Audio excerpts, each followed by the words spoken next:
Welcome to the Never Been Promoted podcast and YouTube channel. I'm on a mission to help you cut the time to all the things that are holding you back so you can unleash your entrepreneur. Hey, welcome to Never Been Promoted. I'm your host, Thomas Helfrich. I'm here to help you unleash that entrepreneur, help you cut the tie, so to speak. See what I did there with the metaphor and the tie? Hang that over the mic. Here to help you kind of get out there, get better at entrepreneurship, learn how to think differently, act differently, be different, and help you get rid of the stuff that holds you back, like those fears, those excuses. It may be how to deal with even a few people in your life that aren't helping you go forward. Our mission is really clear. We want to do this as much as possible. Millions of entrepreneurs, and you coming to the podcast and our YouTube channel here, seeing it live today. It's part of that community that's going to help move us forward. Only ask I ever do is you like the podcast or YouTube channel, give it a subscribe at youtube.com at Never Been Promoted. Or, if you're just listening to this, to go to your favorite player and give it a 5-star. Today, we're meeting with Dr. That's right, a real doctor, Dr. Leon Eisen. He is a serial entrepreneur, venture capitalist, and founder of Quantum Business Thinking. Let's bring him on the stage here. Hello, Dr. Leon. Hey, Tom. Thank you for inviting me for a podcast. No, I love it.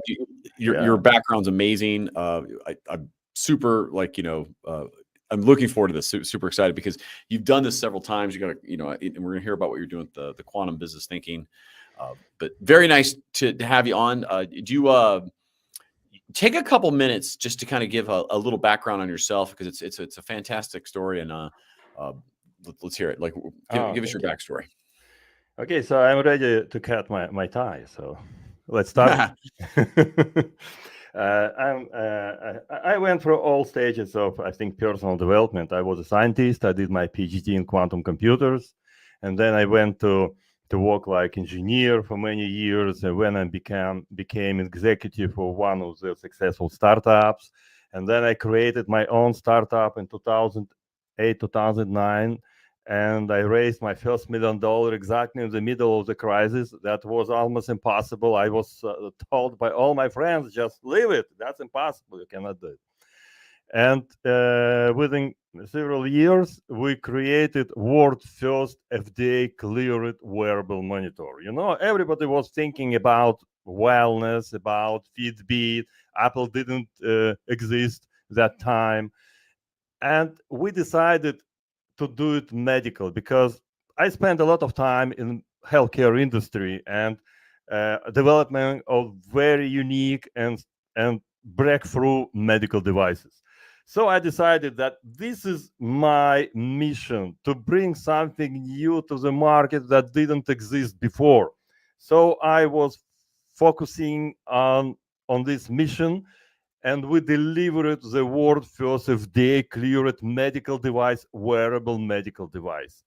We started from pulse oximetry, when we added more vital signs, and finally we have almost all the medical devices you can find in the hospital room on the wrist.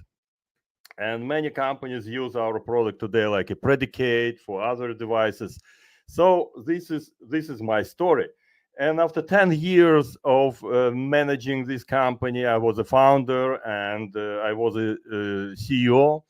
I left for, I think as a step up, I became executive chairman of this company, and just moved to something that I call it dark side of the business. I moved to venture capital area. And I became the partner of Network VC. It's a venture capital syndicate from Silicon Valley.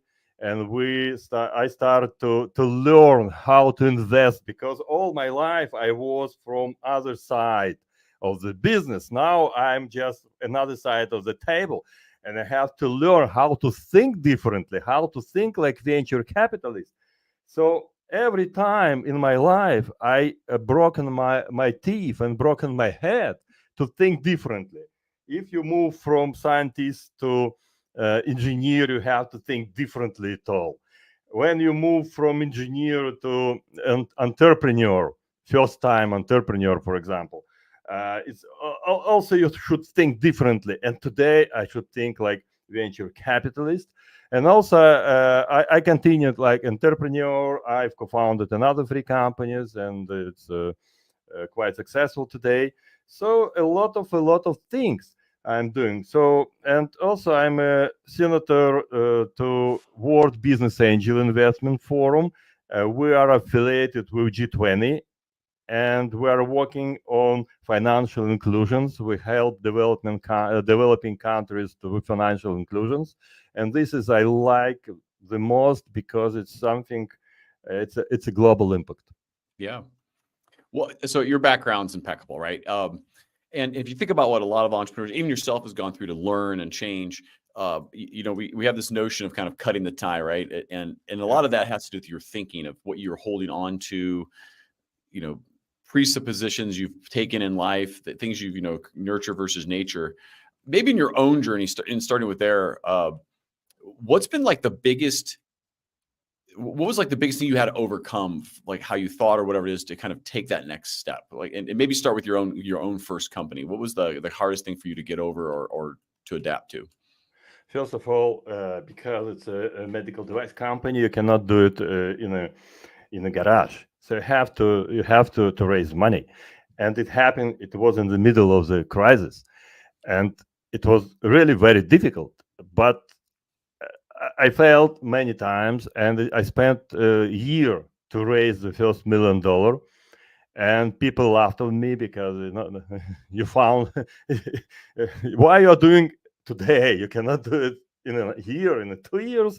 And I said, usually, I'm tired from all these working for another boss. I want to be my own boss, and I wanted to do something by myself and deliver the value to the world by myself, and deliver the great value. So this mindset helped me to succeed with this company and to raise millions of dollars to bring this device to the market and to upgrade this device. So it's still on the market, it works, and it's okay now. With that mindset, was one of the things you had to kind of overcome was just stop listening to people tell you no in your life, that you shouldn't be doing this, you shouldn't be doing that? Was that something you had to kind of actively manage out? Oh, all the time, specifically investors like to teach you, venture capitalists like to teach you how you should do things. Even most venture capitalists have never been entrepreneurs by themselves, some MBA guys and something like this. So they like to teach you. So you did small mistake during the pitch, they just catch up you for this mistake, and they decided not to invest anymore. And they started to teach you and to just throw on you all information about their experience, how should they behave with investors. So it was amazing. So many times, I don't know, 100 times I got rejected, but every time I decided to learn more, to double down on things, and this is what helped me. Yeah, and talk about your current your venture, the quantum business thinking. Fast forward to that. Like, what's the what does it do for the world? Who's it do it for? And talk about how you got that started. Okay, it's very interesting because, as I said, my profession is quantum physics and quantum computers, and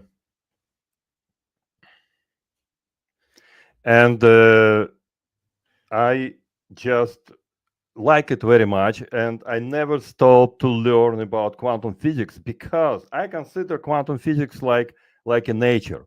And if you do things based on quantum physics, like you do things based on nature, like you do things based on Bible, I don't know. So, and when I went through all stages of my development and I became venture capitalist, I started to talk with startups, and I understood that they really lack of not only common sense, they lack of thinking, nonlinear thinking. Because how you can grow if you think linearly? You start from here, you finish here, and you have the linear direction. Physics, just mechanics, tells us that this is the low energy way to get to point B. But I can tell you that the low energy way to go like this. And this is what quantum mechanics teaches us. So I develop principles, 9 principles of quantum business thinking based on quantum mechanical principles. It's really how our world works. So if you continue to work like our work thinks, if you think like our world thinks non-linearly, this way you can succeed, and you can think about tunneling effect. What does it mean? It's really innovation. So you know how to innovate if you apply tunneling effect. You can apply entanglement effect, and you know where you can think about interconnection. People don't know what is it interconnection, or you can think about superposition. For example, Thomas, you get to the shop, you don't know what to buy yet.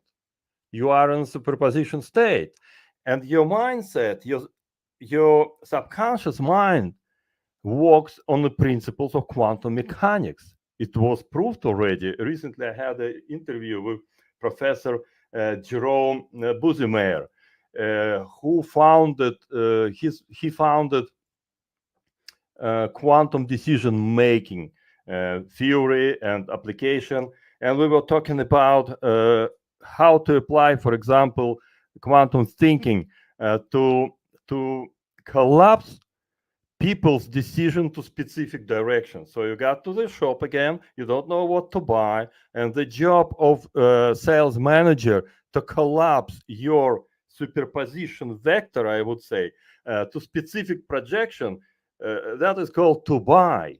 Yeah, but if sometimes you can have the noise. Yeah, you can have your wife around, and she's like a quantum noise. She all the time tells you, don't buy this.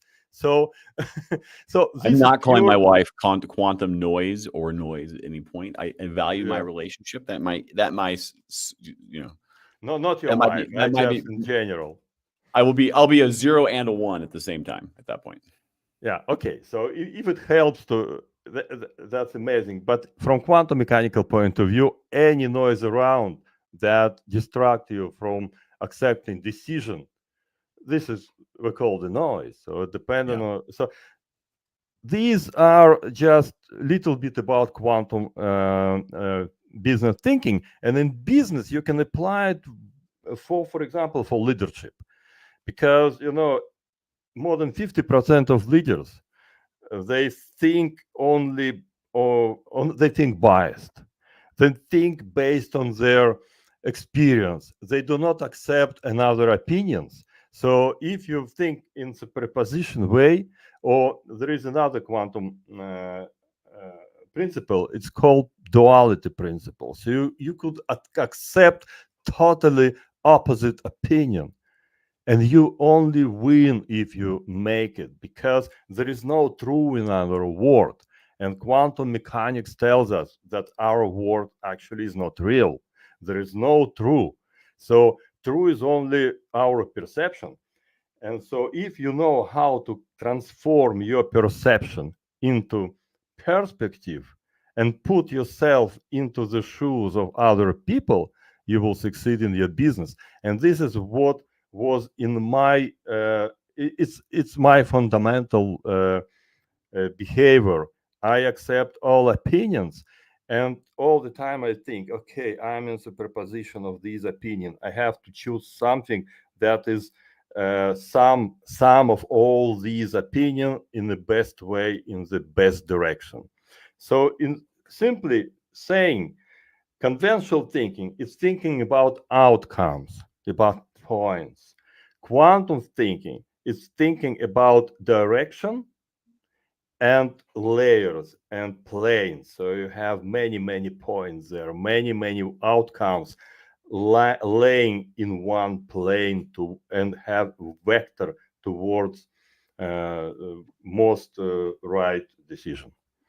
So if you put your venture capital hat on, and you meet lots of, I mean, I'm sure you get pitched all the time. What's one thing? What's a really common you're seeing that holds any entrepreneur back? Like no matter how good they are, how good they explain it, what's the thing that almost without a doubt makes you go, "There's no way I'm investing"? Fixedness. Only Say that fixedness. What is it? Fixedness. What is that? It means they're not flexible. So they Oh, fix on their experience, they fix on their ideas, they do not accept they cannot adapt. And this is a big problem. And so it happens for entrepreneurs in teenager time, so up to 25. They think they know everything, they don't need any mentor, and they just fail. And then it starts again at 40, 45, when you think you know everything and you don't need any help, and again you fail. So fixedness is the worst thing entrepreneur could have. So we I have think to work on how to adapt, how to be flexible to our world. as I've, I'm 48, and right, and so I definitely see this in my kids, that they are. I mean, thank God they know everything, so I can be done parenting at this point. But and they're 14, 12, 10, or 9. But I will say personally, I know as I've gotten older, I realize how little I know, and I wish I knew as much as I did when I was 20. Yeah, that I mean, I'm like, oh my God, stay I with can't me. believe how dumb I Stay am. with me. Yeah, we just push some horizon forward all the time. It is, and it's amazing as I've just not presumed nearly as much in the knowledge that I gain, and a lot of this comes from interviewing lots of entrepreneurs and hearing their perspectives and how they've approached problems. Uh, but I will 100% agree with you that the people that I see that are struggling, our clients, are the ones that already have a presumed notion of how it should be done, and they just want you to go do it. But they've tried it 50 times, expecting a different result with a different partner, and that kind of mentality just sets them up for failure, and just mediocrity, because it might be okay, it might be good, but they must have found success in their life at some point with that thinking, or they've just, and they just can't scale. So, um, in your book, you said there was 9 things. Talk about some of those. The components. I think you've touched a few, but dive into that a little. The nine parts of the quantum business thinking. So usually we start from duality. Duality, when one particle could have totally opposite functions and totally opposite characteristics and properties. So it's some situation when you make measurements, it's a wave. When you make another measurement, it's a particle. And so same with us. We create our reality by measuring this reality, by observing this reality. So we observe what we measure, actually. So dependent on how you think about thing, you could consider these in totally different properties. So it's very much applied to the business, because you can consider, for example, using one element of the business in 2 different functions, totally opposite function. Okay, marketing for totally opposite function. And the next, for example, is complementarity. This is very similar to duality, but this is where 2 different entities have totally opposite properties. So when you decide to move forward with business, you can find one thing, another thing. So one software that has very specific features, another software totally different, but complement this software, and you take this together and use it, for example. So you should think from not looking for just one thing. You can looking for many things and then combine to complement each other. This is good thinking. Interdependence, for example. So this is very important for big companies, how to think about interdependence of different departments, how they are connected. So we can talk about butterfly law, but this is exactly what I'm talking about. So you should know exactly how your next step, how your decision influence on whole outcomes, a whole layer of outcomes, a plane of outcomes you will have, and which direction to decide. So we are talking about strategy. Mm-hmm. Innovation, tunneling, business tunneling.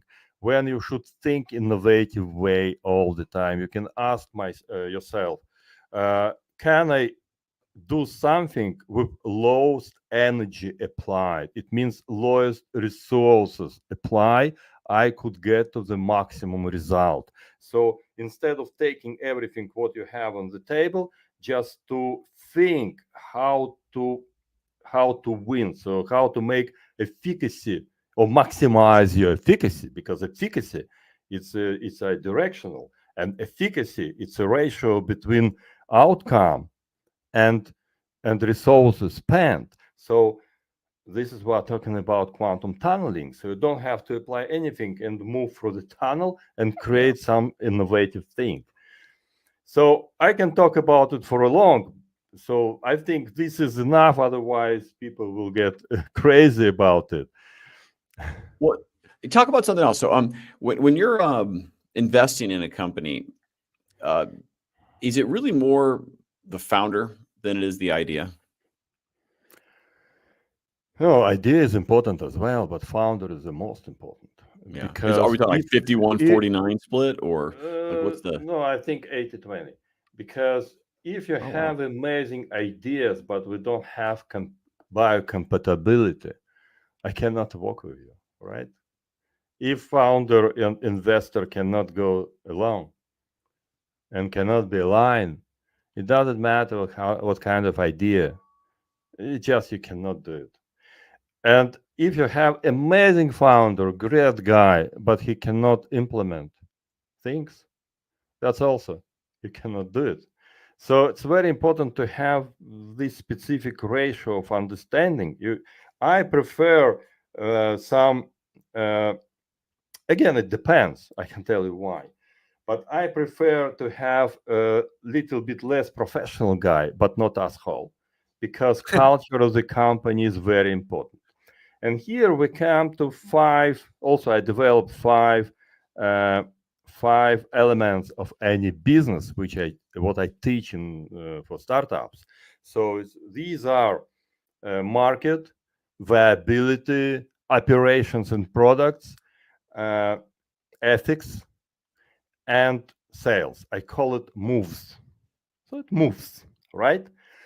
And I created a so-called scorecard where any business could validate itself on all these parameters and get the score about their benchmark. So how they are in the business at their stage. So the maximum 100, minimum 60. And I start working with companies with the score 60 plus. So this is the most important. First of all, to understand all these five clusters of the business, to understand all drivers inside of all these clusters. Actually, we have 5 drivers inside of each cluster, and then to create company that is balanced in all these clusters. Because if it's not balanced, for example, you have huge sales, and finally you have about the maximum 100% of churn rate. Why? Because your customer success is not ready. Your company culture is just deteriorated because of these, and company get closed on the nonlinear growth stage. It happens all the time. So I help companies to create this balance and to keep this balance. Yeah, that's an interesting point, because you know, I'd rather have the problem of too much sales and can't figure out how to deliver it than the other way of, gosh, we can deliver it so well, but we can't sell anything.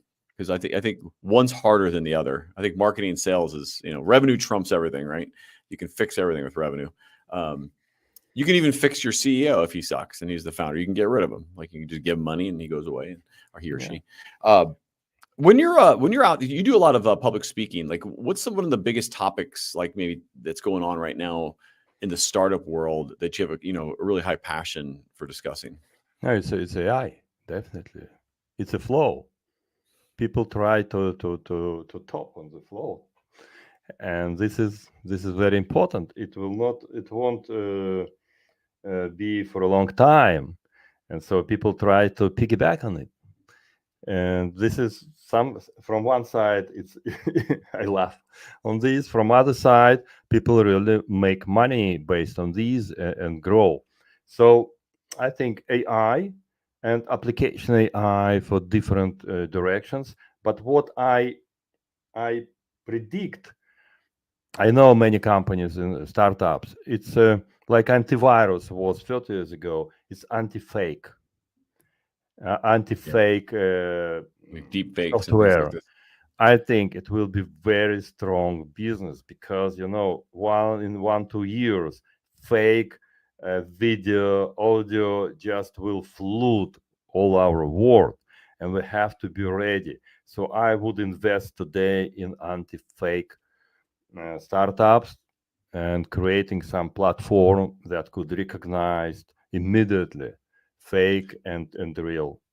Where do you think that lies in an organization? Would it be, is that a cybersecurity threat? Is that more of a brand? Like I feel like that's like a new area of like brand management, reputation management, based on just bullshit that's out there, from quotes you didn't say to videos of you doing stuff you didn't do. I feel that's a new field. Like that's like it exists, but I don't think it exists in the form it really today, because that is going to be a problem for taking stock to getting people to do things and manipulate. But who owns that? Like who in a company is going to own that problem? I think everybody today there is a shift. There is a shift from reality to perception. It's a huge shift. It happened before. It happened, for example, Soviet Union built on perception all their business for 74 years. Yeah, they existed because of perception, not reality. And today, many countries as well.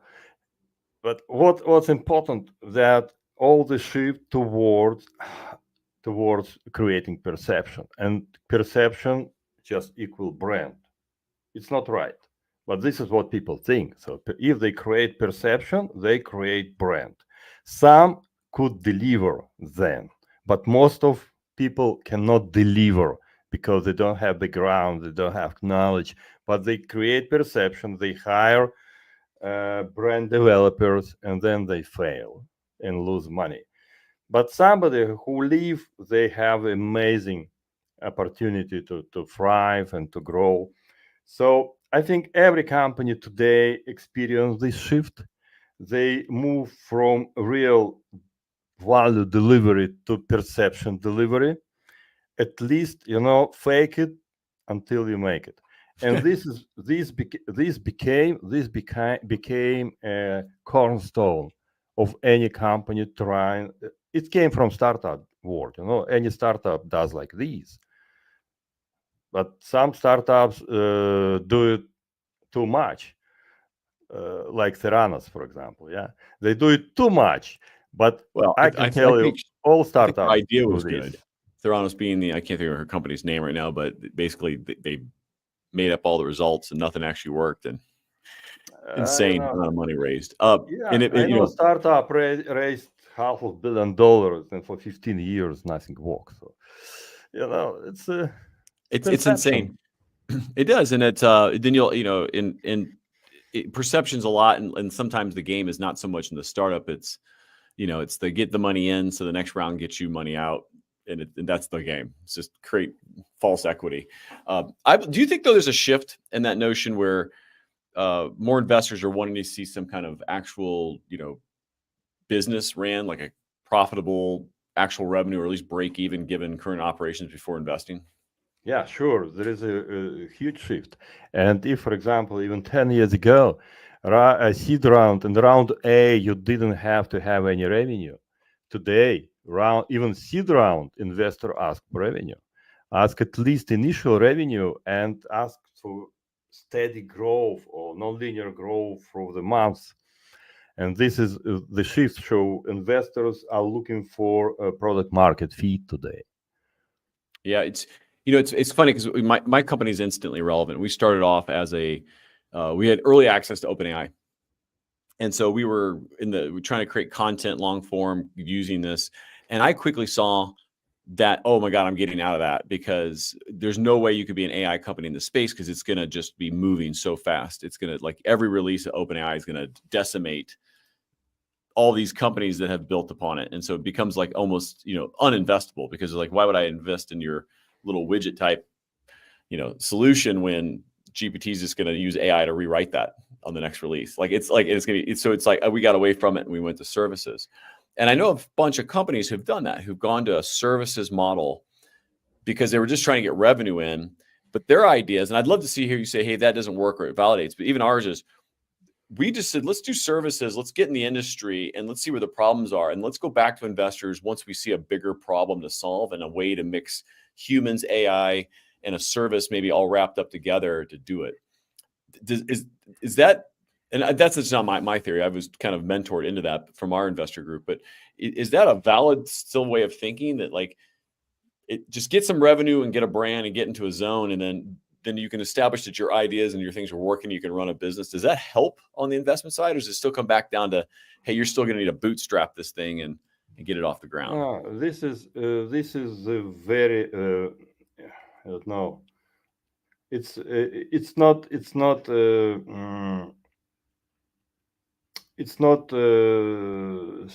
stable approach, because even before AI, people started company which could compete with Google, and I always look at the companies which not. So I almost understand what Google is going to do, what Apple is going to do next. So never invest in the company which is in a line with Apple or Google, and today OpenAI. And you can predict what the next move of OpenAI. And if you want to compete with OpenAI because you are first entry, that's okay. You can win, because, for example, the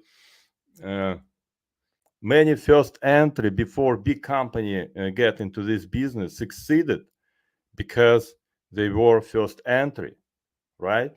So that's okay, but you should be very careful. Yeah. It's very unstable business, very risky business. It's better to find some niche in the flow, but not in a like in the stack that cross the big company future initiatives. I think the notion of elegantly solutioning. So the idea that you're solving a problem, and what you've created somehow pulls the best in class current technologies to solve that problem, but your ability to elegantly pull it together in maybe one platform or some methodology as a start, that seems to always work, right? Because it's somewhat consultative an idea, but if you can digitize that to some degree, then you're kind of onto something there. Then you don't have to be in the front forward of latest and greatest. You just got to be able to absorb it. Very important to how to implement it, because you can have amazing idea in a B2C market, but you don't have money, and you cannot do B2C, because B2C requires a lot of knowledge how to implement and a lot of money. So you can have amazing idea, but it doesn't work because you cannot implement it. Right. I always on this time of the show always ask who right now do you want to get in touch with, or who should get in touch with you, and how do you want them to do that? Okay, first of all, I have my website, leoneisen.com. So, and also LinkedIn. I think LinkedIn is the best platform to get in touch with me, and DM me, and I will answer, and we can talk, we can meet. I have my own podcast, so just welcome. I love that. What's your podcast? Talk about that a little bit. Okay, that's interesting. It's my YouTube podcast. Have two lines. It's called Venture Growth with Leon Eisen. And one line, I interview amazing entrepreneurs, and this line called Intelligent Founder. I have amazing companies there. And another line started like After Insights. So I interviewed some new authors, interesting books, but finally just became, I call it, some wisdom of life and business. So we have different interesting things. I interview professor in quantum physics, for example, and then I can interview some director of or founder of European Consciousness University on neuroplasticity. By the way, I'm in a panel of European Consciousness University and involved in development of this stuff there. And so many different things, but my podcast is very interesting because very extraordinary people appear there. Not some celebrity everybody knows and just another talk about the same issues. Some really new, interesting topics. Yeah, well, and the people you're on there are experts in their field. I mean, I've looked at your channel before, and it's like, it's growing, it's thoughtful, and it's on point. If you just want to hear an interesting interview too, I would hop on that to check that out. And it's YouTube at Leon Eisen. Correct? Correct. Yes, exactly. Yeah, that'll do it. I'd give you the long, hexadecimal characters, but no one's going to remember that one when it comes up on the other one. As we've talked about a lot of things today, and I always ask this question of, if there's a question I should have asked you and I didn't, what was the question? What are my plans for the future? Oh, I like that one. What are your plans for the future? Oh, thank you. Great question. I'm glad I asked. Yeah. So my plan, I'm going to build my, first of all, I'm going to finish my book, Quantum Business Thinking, How to Think Nonlinearly. And then I prepare some courses, and I'm going to continue teaching and helping startups, because my mission today is to help founders to grow and to become nonlinear thinkers. I love it. Exponential thinking sounds way better. Quantum thinking sounds even more powerful. So actually, let me put a yes and question on that. So you fast forward a year, and you're reflecting a year in advance here. So you're looking back, you're a year ahead. What are you going to be most proud of that happened? I think I did something that nobody did before. I created world first FDA-cleared wearable medical device. This is what really you can touch. All other stuff is something, I did this, I did that. It's something intangible. Here you can touch, you can have it, you can find it in the hospitals, and I'm proud most of. But I expect that I will do something again. So like quantum business thinking, it will become something that people will learn in Harvard business school, where I was learning my business. I got my business education, but actually this is my dream, to bring quantum business thinking to all entrepreneurs and let them to learn it, apply it, and grow, not even just exponentially, but with leaps. Quantum Love it. leaps. I love it. So once again, listen, Leon, thank you so much for coming on today. This has been you just got an amazing, I think people should try to spend time with you just to learn from you and mentor. Check out the YouTube channel at youtube.com at Leon Eisen, also leoneisen.com. You're available to speak, seminars, do things like this, train a series, if you got startups, if you're out there, kind of incubators, I think you'd be an awesome guest for. There's so many little tech communities and things like that, just to come and talk about all the things you've done with it. So I'll definitely keep an eye out for that. But anybody out there who really wants a dynamic speaker, and we've talked offline, he's holding back. He's even more fun than this when he gets off the camera. I stuck him with a live event today, so he's amazing. If you want to get out of the mess with your customer success and all this management of your customers, I would love to help you. Yeah, and that's a good problem to get out of, right? Yeah. So using quantum business thinking. And you have the book. Do you have a book with us? Correct with this? I'm finishing this book. You're finishing a lot of time because I want to update that and read that. That's going to be one of my read lists. Because I will update you when I will have it. It's very difficult. I was thinking I can do it quickly, but actually, because it's totally new subject, and I have to find some applications, talk to people, how to apply these to specific businesses. So it took a lot of time. It's very difficult.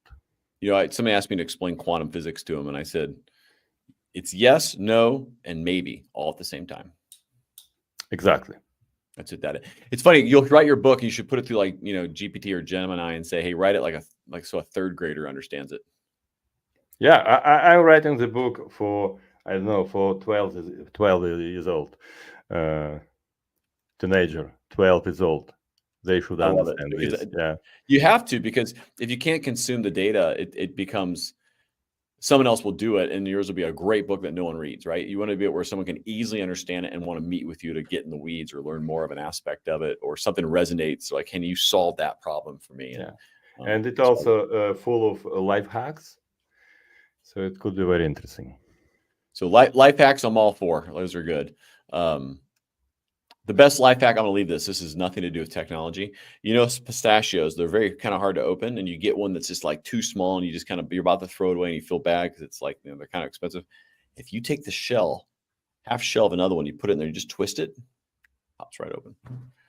Yeah, the most simplest life hack to get your pistachios to open without breaking them. So life hack is all about how to make a simple thing, how to make a complex thing simple. It is. I love it. It's my favorite TikTok series too. I'm like, oh, look at that. Never thought of that. That's good. Right. All right, Leon, hang out a sec. I appreciate you coming on so much. You know, get a hold of LeonEisen.com. Once again, check his YouTube channel out. It's growing. It's over 1,000 subscribers. Good engagement. The videos they're doing well. At youtube.com at Leon Eisen. Thank you, Leon, for coming. Good. All right, hang out a sec. I'll be right back. Yeah, let me say goodbye, and I'll be right back with you too. Hey, listen, everyone who's made it to the point in the show, thank you so much once again for the Never Been Promoted podcast. You know, learn from these entrepreneurs, reach out to them and ask them questions of how they did this or how they got through that. They're great resources to have at your fingertips. The one ask I always do is, you know, check out youtube.com at Never Been Promoted. Check out the podcast. Just search Never Been Promoted if you can't find it on your favorite player, Apple and on Apple, Spotify, etc. And if you like it, do a 5-star. And if you don't, get me on LinkedIn, and I'll learn what we can do to make it better. Till we meet again, get out there, unleash your entrepreneur. Thanks for listening to the Never Been Promoted podcast and YouTube channel.